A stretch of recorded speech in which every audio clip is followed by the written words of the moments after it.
Hey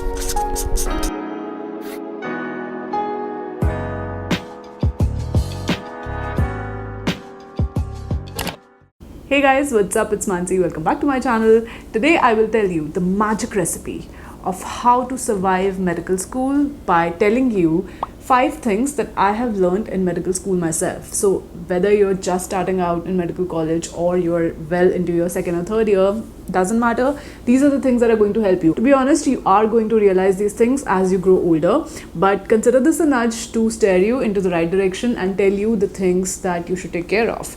And these 5 things, trust me, are going to help you big time. So like always, my personal experience gets all the wisdom out of me. So that's going to be the case this time as well. So the first thing that I'm going to tell you is that the senior is always right. This I have learned again with time. So whenever you are, whether you're talking professionally or with in terms of personal social relations, you always have to be considerate that you don't get off on the wrong foot. So what you have to take care of is not to belittle them or be condescending in any way. Even when you're giving vivas, for example, there are moments when the examiner and you might have difference of opinions. So please consider in that moment the examiner is always right, even though you know in your heart that the book says something else and the examiner is saying something else. He's speaking from experience, so give him the benefit of the doubt. So the next thing that I should mention is that it's very important for every MBBS student to know that getting 6 hours of sleep before the day of exam is extremely important. And I know that I might be treading deadly waters here by saying that you should sleep before the day of exam, because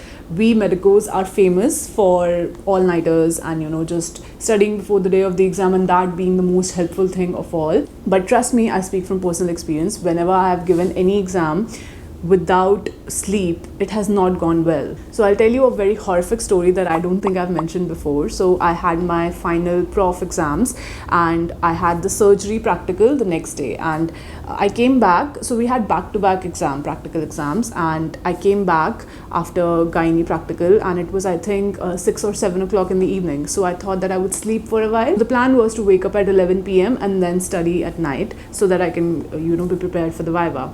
Okay, so what happened was I woke up at 3 a.m. in the morning. So that's how tired I was, because the surgery practical was the last practical of all, and I had not slept consecutively for 2-3 days a lot. So I had only slept for like 4 or 5 hours on an average every day. So for 3-4 days, since I was not getting enough sleep, when I did sleep after gynae practical, I woke up at 3 a.m. That moment was the most intense and the most scared moment of my life, because when I woke up at 3 a.m. I realized that I was so helpless. I could not do anything. I had not studied even one thing before the exam, and I could not cover, for the life of me, I could not cover the entire syllabus in 4 hours, and that too surgery. Like surgery is a vast subject. You have ortho. I'd have to prepare for ortho as well, along with the main cases of surgery. So I was panicking and I was freaking out the whole 4 hours. I did not know what to do. But that viva actually went better than the last 3 vivas I had given. I'm not even exaggerating. I'm not kidding. I'm not just saying it for the sake of making up a story. I had not realized the fact that because I was so tired for the past 2-3 days, I was not getting enough sleep. The knowledge that I already had in my mind did not even have the time to come out. When I slept before surgery viva, I actually rebooted myself, and rebooting is very important. So I think this is an extremely important point that you can actually consider the next time that you're preparing for any exam. Please consider the fact that sleeping before exams is very important. If you are a night owl, it's okay, go for it, study the whole night, but also make sure that before studying you're also getting enough sleep during the day if you can. So this is a very important point to consider, and I just got goosebumps thinking about how I felt before that practical. So it's going to take me a while to come back to my original form.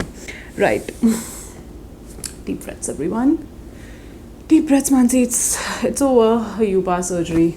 It's all well.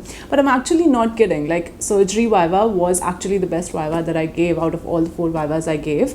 My long case went amazing. I also aced the ortho viva. I knew everything because it was all in my mind already, and it just came back to me at the right moment. Next thing that I want every MBBS student to know is that you can be wild and you can be nerdy. There's no rule book that says that either you can be nerdy kid who's only studying all the time, or you can be the fun kid who's always only going out and not studying studying at all and maybe failing exams or something. You can be both. You can be the kid who's also balancing the study life with the social life. It's very easy to do. All you have to do is manage your time effectively. All you have to do is consider that if you're spending 2 hours outside with your friends, you also spend the same amount of time inside with your books. Practical knowledge is always more important than theory knowledge in medical school. When you start out with MBBS, when you're a first year MBBS student, usually the idea is to learn anatomy, physiology and biochem, which are mostly theoretical subjects. There's not much practicals to go on. And since you come from 11th and 12th paradigm of just devouring books a lot, it becomes hard to shift to the more practical side of things and to learn things in a more practical way. Usually students realize this. Even me, I realized it well into my late third year, I think, when I realized that okay, practicals are extremely important in MBBS, and if you are not comfortable with practicals, you are pretty much doomed. Take as much practical knowledge in your bag as you can. Stop chasing books, stop chasing theoretical knowledge, stop chasing useless facts that you're not going to use at all in your future.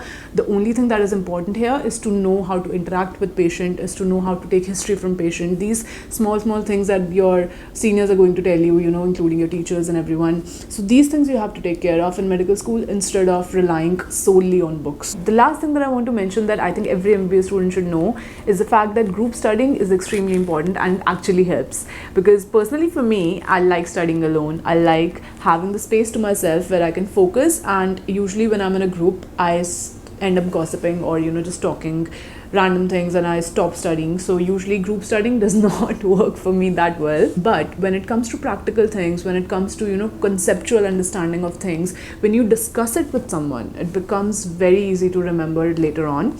So I have experienced this. Like a lot of things when I used to study with my friends or in a group, I actually did remember those things later on. Instead of just focusing on the theoretical things, you're going to focus on the practicals as well. And with practicals, it becomes important to have that sort of a discussion. So that discussion can come when you're in a group. Alright, so those were the things that I wanted to mention, and I think it's very important to take care of these things from an early on phase, because like I said, the earlier you realize these things, the better it would be for you in your future to manage all the problems that come with them. I hope you can use these things in some ways, and I hope that they will help you in some way. Alright, so if you like this video, please don't forget to hit like and subscribe to my channel.